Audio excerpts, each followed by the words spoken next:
If you have a Dodge Grand Caravan, this one being a 2011, and you have a vehicle that just sits there and cranks and it doesn't start, one of the first things I do, the M25 fuse, which is this one right here, the yellow 20 amp. I test that for voltage while cranking. You're going to need someone to help you out. Crank it over while cranking and it's not starting.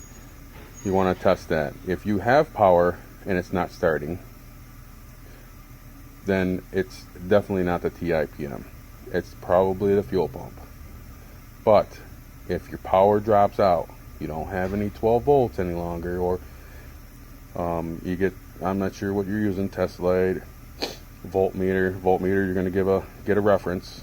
So if it's at least 12 volts, or at least you're using a test light and the test light is lighting and it is failing, then it's probably going to be the fuel pump. But if it's not lighting and it's not starting, it is most likely the TIPM, which is this whole unit here. Just below it, there's an internal relay. Hope this helps you out. Have a great day.